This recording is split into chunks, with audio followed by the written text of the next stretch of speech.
আর আমি আচার্য পলাশ মায়ানতন্ত্রের জগতে সবাইকে স্বাগত জানাই।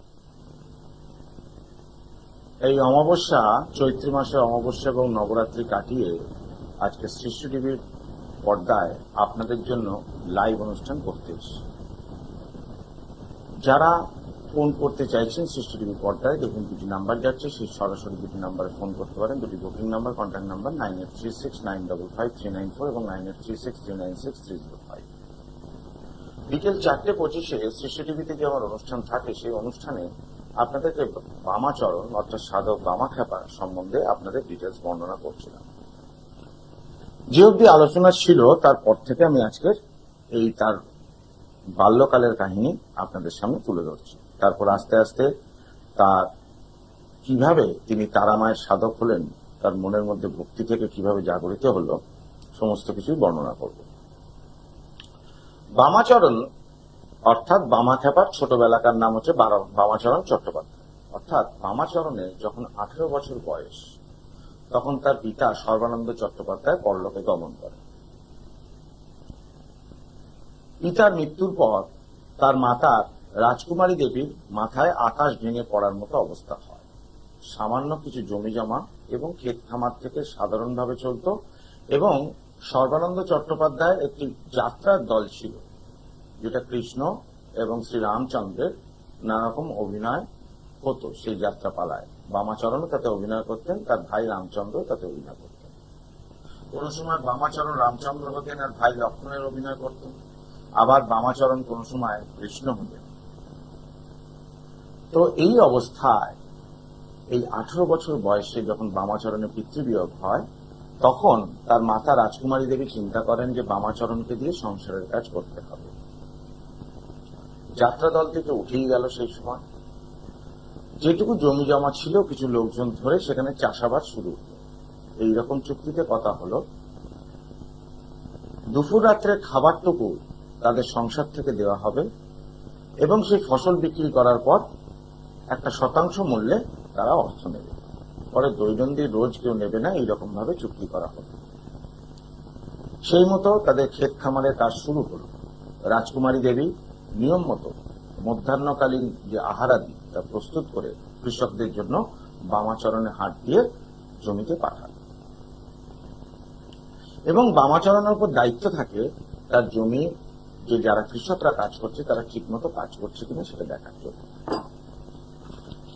দেখা যায় বামাচরণ সময় মতো খাবার নিয়ে এলেও সে তত্ত্বাবধানের কাজে খুব একটা উৎসাহিত মনে করে না নিজেকে। আকাশে পাখি উড়ে বেড়াতো, পুকুরে মাছ খেলা করত, এবং গরুর পাল যে নানা রকম ভাবে ঘুরে বেড়াতো, এইসব দৃশ্য সে দেখত। ক্ষেত খামারে কিভাবে কৃষিকার্য হচ্ছে তার দিকে কোনো মনে ছিল না। আবার এমন এমন দিন ঘটনা ঘটে, সে সময় মতো খাবারও পর্যন্ত নিয়ে যেতে ভুলে যায়। মাঠের মাঝখানে কোথাও খেলা হচ্ছে এরকম দেখতে পেলে সে সেখানেই দাঁড়িয়ে পড়ত, বা প্রাকৃতিক দৃশ্য যদি তার মনোরম হয় সেখানেই সে দাঁড়িয়ে পড়ত। এমতো অবস্থায় কৃষকরা রাজকুমারী দেবীর কাছে অভিযোগ জানায়।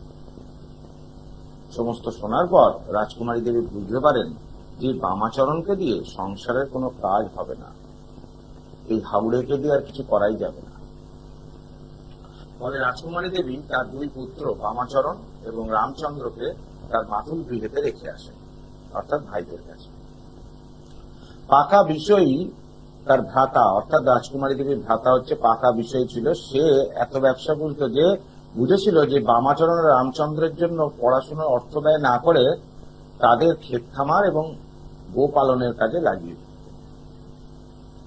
গরু চড়ানোর কাজের দায়িত্ব দিয়েছিল বামাচরণের ওপর। যথারীতি বামাচরণ সময় মতো গরুর পালকে নিয়ে মাঠে দিত। গরু দেখাশোনার নাম করে সে আকাশের দিকে তাকিয়ে থাকতো আর কি বিভোর হয়ে ভাবে থাকত। এই সুযোগে গরুর পাল অন্যান্য ব্যক্তিদের শস্য নষ্ট করত। যথারীতি তারা এসে তার মাতুলের কাছে এই অভিযোগ জানায়, আর মাতুলের কাছ থেকে যুক্ত বামাচরণের নির্যাতন এবং অপমান, লাঞ্ছনা, গঞ্জনা। রাজকুমারী দেবী এই সমস্ত কিছু জানার পর বামাচরণকে আর তার কনিষ্ঠ পুত্র রামচন্দ্রকে নিয়ে নিজের কাছে চলে আসেন। রাজকুমারী দেবী বুঝতে পারেন এই বামাচরণকে দিয়ে কোনো কিছুই করা সম্ভব নয়। ফলে বামাচরণকে তিনি বুঝতে পেরেছিলেন একে দিয়ে হাট বাজার, কৃষিকার্য, গৃহের সংসারে কোন রকম কাজ এসে আসবে। বামাচরণ সে একটাই জিনিস বুঝতো, সে মায়ের পুজো করা। রাস্তা দিয়ে হাঁটতে হাঁটতে সে পথে ঘাটে যা পেত, সে ঘেটু ফুল হোক, বন ফুল হোক, যা পেত কচু পাতায় সেটাকে নিয়ে এসে মায়ের নামে অর্ঘ্য প্রদান করত মায়ের পায়ে। পুজোর কাজে যে সাবলীল ছিল তাও কিন্তু সে নয়, মন্ত্রজ্ঞান সেরকম ছিল না, জানতো না, শুধু ভক্তি এবং খেলার ছলে দেবীকে পুজো করতে। আর গ্রামব্যাপী চারিদিকে তারা নাম জপ করতে করতে একদিন বামাচরণ হয়ে ওঠে তারাময়। যখন মানুষ এই যে শরীর ধারণ করে, প্রতিটা মানুষের শরীর রয়েছে। জয় মা তারা। হ্যালো, জয় মা তারা। জয় মা তারা দিদি। বলুন, কে বলছেন? কোথা থেকে? মেয়ের সম্পর্কে একটু জানতে চাই। মেয়ের সম্পর্কে জানতে চান? কি নাম মেয়ের? মেয়ের নাম চন্দ্রিমা ঘোষ। আচ্ছা, শর্মিলা ঘোষ। চন্দ্রিমা। চন্দ্রিমা, আচ্ছা চন্দ্রিমা ঘোষ। বলুন চন্দ্রিমার জন্ম তারিখ। 13/7/1999। 13/7/1999। টাইমটা বলবেন? 10। কত 10? 10 বিকেল 3:10। বিকেল 3:10। হ্যাঁ।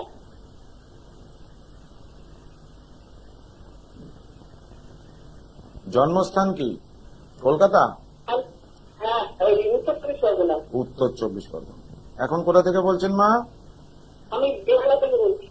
আপনার নাম কি? হ্যাঁ, আপনার নামটা বলুন শুনি। আপনার আপনি ঘোষ, আমার মেয়ের নাম চন্দ্রিমা ঘোষ। আচ্ছা, মঙ্গলবার জন্ম মেয়ের? মঙ্গলবার। মঙ্গলবার জন্মবার। আপনি আমার কথাটা পরিষ্কার শুনতে পাচ্ছেন তো? হ্যাঁ, মাঝে মধ্যে কেটে যাচ্ছে। ঠিক আছে, মঙ্গলবার জন্মবার, ঠিক আছে। হ্যাঁ। এখানে যেটা দেখতে পাচ্ছি মা, ওর কর্কট রাশি এবং বৃশ্চিক লগ্ন, পুনর্বসু নক্ষত্রে জন্ম। আচ্ছা। মেয়ে খুব সাধারণ টাইপের, একটু ভালো প্রকৃতির মেয়ে, ঠান্ডা শিষ্ট বলা যায় যাকে। তবে কথা হলো গিয়ে ও রাত্রি জাগার বা অল্পেতে ঠান্ডা লাগার একটা প্রবণতা থাকে। হাত পা কাঁপার বা স্কিনের সমস্যাও আসার সম্ভাবনা প্রবল পরিমাণে রয়েছে। প্রশ্ন কি নিয়ে আমাকে বলুন। পায়ের দিকে ইনজুরিও আসতে পারে, বলুন। গুরুজির আমার ওই কর্মক্ষেত্র আর ওই বিয়ে, এই দুটি আমার প্রশ্ন। আচ্ছা, কর্মক্ষেত্র, বিয়ে। এইবার সেই প্রশ্নের উত্তর দেওয়ার আগে আমি বলে রাখি, কোন সময় আপনার মেয়ে কি অ্যাক্সিডেন্ট কিছু হয়েছিল? না, না। ঠিক আছে। আপনি মেয়ের রাশি লগ্ন জানেন না আজকে জানলেন প্রথম? মেয়ের রাশি লগ্ন আগে জেনেছিলাম। আচ্ছা, জেনেছিলেন। বৃশ্চিক লগ্ন, কর্কট রাশি, পুনর্বসু নক্ষত্র, ঠিক আছে তো? ঠিক আছে। এইবার আপনি প্রথমে চাকরি আর বিয়ে দুটো ক্ষেত্রে বলুন। এখন বর্তমানে 1999 সালে যদি জন্ম হয়, এখন ওর বয়স দাঁড়াচ্ছে প্রায় 25 বছর বলা যায়, তাই তো? 24 প্লাস। এখন এই যে লগ্নপতি মঙ্গল দ্বাদশে অবস্থান করছে এবং তার সঙ্গে সঙ্গে রাহু, চন্দ্র, বুধ একত্রিত ভাবে জড়িত। এখন এই রাহু দশম ভাবের উপর এখানে দৃষ্টি প্রদান করাতে শুক্রযুক্ত অবস্থায় মেয়ে কি ইঞ্জিনিয়ারিং করেছে? কি করে বললাম মা ইঞ্জিনিয়ারিং করেছে? আপনি তো বলেননি, আমি হরোস্কোপ দেখে বললাম। আপনি ঠিকই বলেছেন, ইঞ্জিনিয়ারিং করেছে, তাই তো? কোর্স কমপ্লিট হয়েছে? কলকাতায় বা পশ্চিমবঙ্গে চাকরি পাওয়ার সম্ভাবনা একটু কম রয়েছে, ভালো চাকরি। উত্তর 24 পরগনার জন্ম, সুতরাং কলকাতায় চাকরির দিকে খুব একটা ভালো হবে না। কলকাতার বাইরে যদি যায়, মানে জন্মস্থান থেকে দূরে, উত্তর 24 পরগনা বা কলকাতা এরিয়া থেকে যদি বাইরে গিয়ে কোথাও চাকরি করে, সেটা দুর্গাপুরও হতে পারে বা অন্য ব্যাঙ্গালোরও হতে পারে, অন্য জায়গাতেও হতে পারে। আমি একটা এক্সাম্পল দিলাম দূরে। তাহলে সেক্ষেত্রে জীবনে একটা উন্নতি পাওয়ার সম্ভাবনা রয়েছে। ক্লিয়ার? আর কোন কোয়ারিজ এটা চাকরি সম্বন্ধে? কর্মক্ষেত্রে মানে ভালো মতন এগিয়ে যাবে। এখন তো কলকাতায় চাকরি এখন কলকাতায় চাকরি করছে, সুতরাং চাকরির জায়গাটা খুব একটা উন্নতি হওয়ার নয়, তবে এই মুহূর্তে চাকরি একদমই ছাড়বে না, কারণ 2024 সালটা ওর জন্য একদমই ভালো নয়, আচ্ছা খুবই খারাপ সময় 2024 সালটা। প্রমোশন যদি হয় তাহলে এখানেই থাকুক, এখন কোনো বাইরে যাওয়ার দরকার নেই এই মুহূর্তে। 24 সালের পর অর্থাৎ 25 সালের পর থেকে ও চেষ্টা করতে পারে বাইরে কোথাও যাওয়ার জন্য চেষ্টা করতে পারতে পারে। আচ্ছা।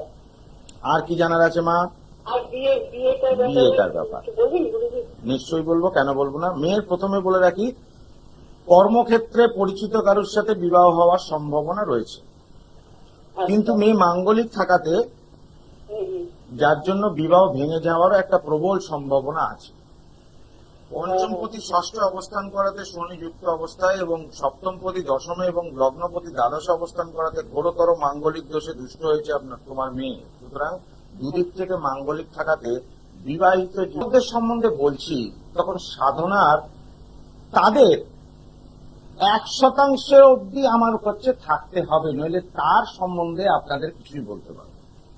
সুতরাং গুরু বামদেব একজন প্রকৃত সাধক এবং তার বাণী এবং তাদের সমস্ত কাহিনী যখন আপনাকে তুলে ধরছি, আজকে আমি তৈলঙ্গ স্বামীরও কিছু বাণী আপনাদের দেবো, এখনই বাণী। তো নিজের মধ্যেও সাধনা থাকতে হবে, সেই জন্য মানুষকে সমস্যার সমাধান আমি আগে করি। আমি অবশ্যই যারা চেম্বারে আসেন প্রত্যেকটা মানুষ জানেন, যারা টিভি দেখছেন শুধু আমার কাছে আসেননি তারা জানেন না, আমার কাছে শুনছেন, কিন্তু যারা চেম্বারে এসছেন এবং টিভির অনুষ্ঠান দেখছেন তারা প্রত্যেকেই জানেন আমি সমস্যার সমাধানটা আগে করি, তারপর আমি কাজের মূল্য দিই। এবং প্রত্যেকটা মানুষ আমার কাছে উপকৃত হন। যারা একাধিক জায়গায় গিয়ে প্রতারিত হয়েছেন, ঠকেছেন, তাদের কথা আপনাদের সব জায়গায় দেখে নিয়ে লাস্টে আমার কাছে আসা। যে কোনো রকম সমস্যা থেকে 100% নিরাময় হবেই হবে মায়ানতন্ত্রে। এই যে তারাপীঠ মহাশ্মশানের প্রতি অমাবস্যা আমার যে মহাযজ্ঞ থাকে, এই মহাযজ্ঞে না বলে কিছু হয় না। সে কাজ শত্রু দমন হোক, আর সে কাজ বশীকরণ হোক, সে কাজ কাটান জ্বালা পোড়ার কাজ হোক, সে কাজ বাস্তুদোষ খণ্ডন হোক, সে কাজ আর্থিক শ্রীবৃদ্ধি হোক, আর সে কাজ গ্রহগত সমস্যা কাটানোর হোক, বা বিবাহিত জীবনের সমস্যা কাটানো হোক, বা বিবাহ হচ্ছে না এরকম বিষয়ে সমস্যা কাটানো, প্রতিটা মানুষ আমার কাছে উপকার পান। একজনও বলতে পারবেন না যে আমার কাছে উপকৃত হননি এসে। বর্তমানে প্রত্যেকটা মানুষের একটা অর্থের প্রয়োজন হয় জীবন ধারণের জন্য, যেমন আপনারও প্রয়োজন, আমারও প্রয়োজন, কিন্তু অধিক অর্থ অনর্থের মূল। যার জন্য জ্যোতিষটা আমার পেশা, আমি ফিজ ধার্য করি, সেই ফিজ নিয়ে অবশ্যই প্রত্যেকটা মানুষকে আমি দেখি, কিন্তু তন্ত্রটা আমার কাছে সাধনা।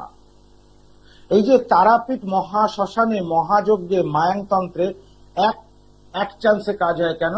কারণ আমার বিচারটা এতখানি পারফেক্ট, নির্ভুল, যে প্রকৃতপক্ষে সঠিক বিচার করতে পারি। এবং তার সঙ্গে সঙ্গে তো মায়াংতন্ত্রের গুণাগুণ, আমার বাক সিদ্ধতা, এই জপের ফল এবং হাত যশ, যে হাত দিয়ে আমি কাজ করি, এই হাত যশের ফলে পুরোপুরি পাওয়া যায়। আজকে আপনাদের ভগবান শ্রীমৎ তৈলঙ্গ স্বামী একটি বাণী আপনাদের কাছে তুলে ধরছি। বাণীটা মন দিয়ে শুনুন, ভালো লাগবে। তৈলঙ্গ স্বামী একদিন বলেন যে দেহের খোলসটা বড়ই পুরনো হয়েছে এবং জীর্ণ হয়ে গিয়েছে, একে ত্যাগ না করলে, অর্থাৎ পরিত্যাগ না করলে আর চলছে না। শ্রীমৎ তৈলঙ্গ স্বামী বলেছেন দেহের মৃত্যু ঘটে, আত্মার নয়। অর্থাৎ তিনি নিজের আত্মাকে পরমাত্মার সাথে বিলীন যে করতে পারবেন, তখনই সেই আত্মার স্বরূপ প্রকাশ পায়। অর্থাৎ মানুষের মৃত্যুর পর তার আত্মার মৃত্যু ঘটে না, শুধুমাত্র দেহের মৃত্যু ঘটে। এই হচ্ছে তৈলঙ্গ স্বামীর কথা। তার কথা অনুযায়ী আরো কিছু আছে। তাহলে মানুষ জীবন ধারণ করেন কেন? এর একটা বাস্তবিক রূপ রয়েছে। প্রতিটা মানুষ মনুষ্য জীবন কেন পাচ্ছেন, আর কেনই বা ধারণ করছেন যদি আত্মার মৃত্যু না হয়, দেহের মৃত্যু হয়? আগামী দিনের এপিসোডে সেটা বলবো। আজকে কন্ট্রোল রুম থেকে আমাকে নির্দেশ দিচ্ছে অনুষ্ঠান শেষ করার জন্য। প্রত্যেকে ভালো থাকুন আর সুস্থ থাকুন। আর প্রতি অমাবস্যার ন্যায় এই অমাবস্যাতেও তারাপীঠ মহাশ্মশানে আমার মহাযজ্ঞ থাকবে। ওম সর্বমঙ্গল মঙ্গলে শিবে সর্বার্থ সাধিকে শরণ্যতম্বকে গৌরী নারায়ণী নমস্তুতে।